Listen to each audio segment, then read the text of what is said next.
ये क्यों कर रहे हैं, ये बताने का समय नहीं है।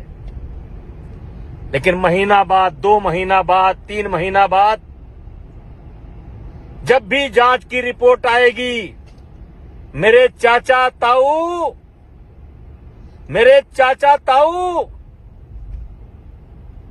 कहीं ऐसा ना हो कि आपको पछताना पड़े। अब मेरी उम्र 65 साल की हो गई है। मैं दुनिया का हर सुख दुख देख चुका हूं। अभी कुछ मुझे देखना शेष नहीं है। इन्होंने मेरे ऊपर इल्जाम नहीं लगाया है। इन्होंने हिंदुस्तान की जो देवी स्वरूप पहलवान है, उनके चरित्र पर इल्जाम लगाया है। चाचा ताऊ, इनके साथ नहीं हुआ, दूसरे के साथ हुआ, फिर इनके साथ हुआ, फिर 100 के साथ हुआ, फिर 1000 के साथ हुआ। इन्होंने हमें नहीं बदनाम किया है, इन्होंने हमारी महिला खिलाड़ियों को बदनाम किया है। कि एक भी गुनाह मेरा अगर साबित हो जाएगा तो मैं फांसी पर लटक जाऊंगा, क्योंकि मामला दिल्ली पुलिस के विचाराधीन है। इसलिए सब बातों पर खुलकर नहीं बोल सकता। लेकिन मेरे चाचा ताऊ, पहलवानी से जुड़े हुए परिवार, मैंने पहले दिन कहा था, इनके पास कोई वीडियो हो या किसी खिलाड़ी को मैंने कभी फोन किया हो या इनके पास कोई गवाह हो, कि आप मेरी बात का भरोसा न करें। आपके पड़ोस में कोई बच्चा जो कुश्ती से जुड़ा हो, चाहे पुरुष पहलवान हो या महिला पहलवान हो, उससे अकेले में पूछो कि क्या ये बृजभूषण वास्तव में रावण है। पूछो कि क्या ये दुराचारी है। इन 2-3 पहलवानों, 4 पहलवानों, 6 पहलवानों, 10 पहलवानों को छोड़ करके पूछो कि 11 साल के अंदर मैंने देश की कुश्ती के लिए क्या क्या नहीं किया, और आज जो अचानक जिनके लिए मैं बहुत खराब हो गया, जो पहले मेरे घर आते थे, मेरा पांव छूते थे, अपने मेरे विद्यार्थी जीवन का शुरुआत या राजनीति की शुरुआत, जो आरोप मेरे ऊपर लगे हैं, इसी का विरोध करने से मैंने राजनीति शुरू कर दी थी। लेकिन वाह, कबीर दास की उल्टी माया, बरसे कंबल भीजे काया। मतलब कंबल बरसात कर रही है और पानी भीग रहा है। मुझे सिर्फ एक बात कहना है कि पैसा फेंका हुआ पत्थर वापस नहीं आता है। ये क्यों कर रहे हैं, ये बताने का समय नहीं है। लेकिन महीना बाद, 2 महीना बाद, 3 महीना बाद जब भी जांच की रिपोर्ट आएगी, मेरे चाचा ताऊ,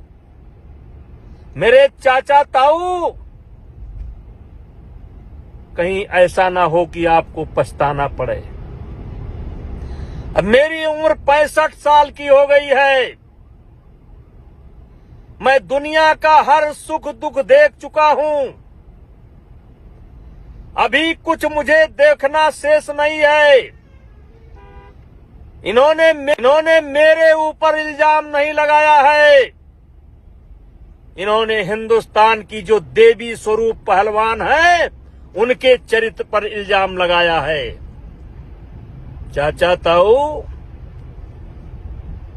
इनके साथ नहीं हुआ, दूसरे के साथ हुआ, फिर इनके साथ हुआ, फिर 100 के साथ हुआ, फिर 1000 के साथ हुआ।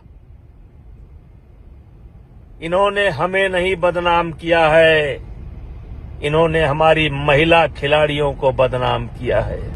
किससे मन की बात कहूं मैं? सुनने को तैयार कौन है? फुर्सत किसको कितनी है? लगे हुए सब अपने अपने, सबको अपनी अपनी है। बनकर मूक मेघ सा कब तक, बोलो वज्राघात सहूं मैं, किससे मन की बात कहूं मैं? टिकैत साहब, उत्तर प्रदेश के हमारे नेता रावण साहब, आम आदमी पार्टी के नेता, तुमसे तो कोई जिम्मेदारी की उम्मीद है नहीं, क्योंकि तुम तो इस देश के सबसे बड़े झूठी पार्टी के लोग हो। प्रियंका जी का मैं सम्मान करता हूं और मैं मानता हूं कि प्रियंका जी जिस दिन सच्चाई निकल करके आएगा, आपको सबसे ज्यादा गुस्सा बृजभूषण सिंह पर नहीं आएगा, भारतीय जनता पार्टी पर नहीं आएगा। आपका सबसे ज्यादा गुस्सा भूपेंद्र हुड्डा पर आएगा, दीपेंद्र हुड्डा पर आएगा, जिन्होंने राजनीति के लिए इन बच्चों का इस्तेमाल कर लिया। और भूपेंद्र हुड्डा जी, आपसे भी मैं कहना चाहता हूं कि आप भी जब भी पार्लियामेंट के अंदर मुझे मिले हैं, मैंने आपका पैर छुआ। दीपेंद्र हुड्डा को हमने चुनाव हराया, लेकिन कभी उनके सम्मान में कमी नहीं की। एक जिम्मेदार नेता हुए, जिम्मेदार प्रदेश के मुख्यमंत्री, पूर्व मुख्यमंत्री रहते हुए भी आप मुझको नहीं समझ पाए। और फिर हरियाणा की जनता से, हरियाणा के खाप पंचायत के बुजुर्गों से, पहलवानों से कहना चाहता हूं, ये कैसा आरोप है? न दिन है, न तारीख है, न फोटो है, न वीडियो है, और उसके बाद भी मैं गाली सह रहा हूं। मैंने क्या क्या नहीं किया है, क्या क्या नहीं किया है। चाचा ताऊ, मैंने किसी गरीब लड़की के मजबूरी का फायदा नहीं उठाया है। मैंने गरीब बच्चों की मदद की है। मैंने किसी के साथ अलग से फोटो नहीं खिंचाया है। आपकी माताएं, बहनें, बेटियां, आप पूछो कि कई ऐसे बुजुर्ग महिलाएं जो 90 साल की हैं, जब अपने बच्चियों के साथ जाती थीं, तो मैं उनको, बुजुर्ग माताओं को अपने बगल में बैठाता था और सारे हिंदुस्तान को उदाहरण देता था। देखो, ये बूढ़ी मां आई है, ये अपनी नाती को साथ लेकर के आई है, अपने बेटे को साथ लेकर के आई है। अगर चाहते हो कि देश की कुश्ती आगे बढ़े, देश का खेल आगे बढ़े, तो इस हरियाणा की बूढ़ी मां से आशीर्वाद लेने का काम करो और इसके नक्शे कदम पर चलने का काम करो। ठीक है, आनंद है, गाली दीजिए, लेकिन एक बात हाथ जोड़ करके कहना चाहता हूं, महीना, 2 महीना, 3 महीना, 4 महीना, 5 महीना बाद जब भी जांच पूरी होगी, मैं आपके खाप पंचायत में आऊंगा और आप जूते से मार मार करके अगर मैं गुनाहगार हूं तो जूते से मार मार करके मेरे जीवन के लीला को समाप्त कर देना। चाचा ताऊ, किसी स्वाभिमानी आदमी के चरित्र को मार दो, वो आदमी स्वयं मर जाएगा। आज यही हो रहा है, जिसके लिए मैंने सब कुछ किया, अपना सब कुछ दांव पर लुटा दिया। चाचा ताऊ, भारत की कुश्ती बढ़ाने के लिए मैंने कम से कम अपने जेब से 25-30 करोड़ रुपया खर्च करने का काम किया है। इन्हीं खिलाड़ियों से पूछो, जब ये जाते थे, विशेष करके कैडेट और जूनियर के खिलाड़ी जब कभी विदेश में जाते थे तो मैं पहले ही बता देता था, जो गोल्ड मेडल लाएगा उसको $200 दूंगा, जो सिल्वर लाएगा उसको $150 दूंगा,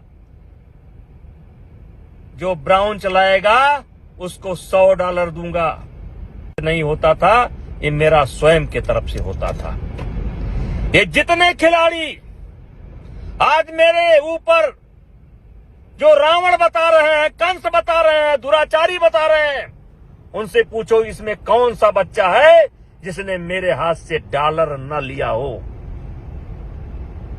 अचानक सब कुछ बदल गया जब मैंने एक नियम बनाया कि नेशनल में आना है, कैंप में आना है तो नेशनल खेलना पड़ेगा, ओपन नेशनल खेलना पड़ेगा। अगर नहीं खेलोगे तो मेडिकल सर्टिफिकेट देना पड़ेगा। मेरे चाचा ताऊ, कॉमनवेल्थ की ट्रायल देख लो। अगर इन हीरो पार्टी को विशेष सुविधा ना दी गई होती तो आज इनके पास कॉमनवेल्थ का मेडल न होता। और मैंने महसूस किया कि अब नीचे के बच्चों को ऊपर लाना है, तो ये जो अस्त विशिष्ट स्वाभिमानी जिनको सब मिल चुका, इनको कोई नियम में छूट नहीं दूंगा। इनको जैसे एक सामान्य बच्चा पहले जिले में लड़ता है, फिर स्टेट में लड़ता है, फिर नेशनल लड़ता है, फिर ट्रायल लड़ता है, वैसे इनको भी अपने डिपार्टमेंट को लड़कर आना होगा, नेशनल लड़कर आना होगा। और ट्रायल में जैसे सब बच्चे कुश्ती लड़ते हैं, वैसे इनको भी लड़ना पड़ेगा। वहीं से कहानी बदल गई। चाचा ताऊ, हम सिर्फ इतना कहना चाहते हैं, मान लो मैं झूठ ही बोल रहा हूं, लेकिन आपके गांव में कोई बच्चा हो, महिला पहलवान हो, पुरुष पहलवान हो, जो इन आंदोलनकारियों से थोड़ा सा अलग रहता हो, पूछ लो, वो आपको सच्ची बात बता देगा। मेरी इनकी कोई लड़ाई नहीं है, मैं पहलवानी नहीं करता, और जिस क्षेत्र का मैं पहलवान हूं उसमें भी कोई टकराव नहीं है, क्योंकि मैं राजनीति उत्तर प्रदेश में करता हूं, अयोध्या में करता हूं, उसमें भी कोई टकराव नहीं है। ये जो टकराव बना है ना, एक गरीब परिवार के बच्चों के लिए बना है, क्योंकि मैंने उनके हक में कदम उठाने का फैसला किया है। चाचा ताऊ, मेरे खाप पंचायत के बुजुर्गों, मैं आपका सम्मान करता हूं। बात तो बहुत कुछ है, लेकिन इतना जरूर कहूंगा, ज्यादा से ज्यादा जांच 1 महीना चलेगी, 2 महीना चलेगी, 3 महीना चलेगी, तो बच्चे गलती कर जाएं तो कर जाएं। मेरे बुजुर्गों, हाथ जोड़ करके विनती करता हूं, आप गलती ना करो, आप गलती ना करो। जितना बुरा ये मुझे बना रहे हैं उतना बुरा मैं नहीं हूं। अगर मैं बुरा होता, मैं एक सामान्य परिवार में पैदा हुआ हूं। मैं बहुत बड़ा चौधरी नहीं हूं, बहुत बड़ा किसान नहीं हूं। 6-6, 7-7 बार चुनाव जीता हूं। किसी ने कहा है कि ऊंचाई पर पहुंचना आसान है, टिके रहना बहुत कठिन है। जनता मूर्ख नहीं है। जनता अगर किसी को अपने आंख का तारा बनाए हुए है तो उसमें कुछ सच्चाई होगी। चाचा जीता हूं। किसी ने कहा है कि ऊंचाई पर पहुंचना आसान है, टिके रहना बहुत कठिन है। जनता मूर्ख नहीं है। जनता अगर किसी को अपने आंख का तारा बनाए हुए है तो उसमें कुछ सच्चाई होगी। चाचा ताऊ, मैं घर जा रहा हूं, मेरे मन में आया, मैंने कह दिया। और फिर एक बार कहना चाहता हूं कि हो सके तो एक बार अपने इस भाई की, बेटे की, भतीजे की आवाज सुनने के बाद किसी पहलवान से बात कर लेना, किसी जूनियर बच्चे से बात कर लेना। इनका काम तो खत्म है, खत्म है।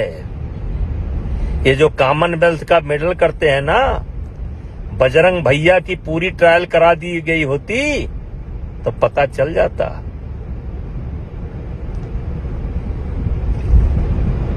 ये विनेश महारानी की पूरी ट्रायल करा दी गई होती और उठा करके वीडियो देख लो, देख लो। और साक्षी जी, आप भूल गई।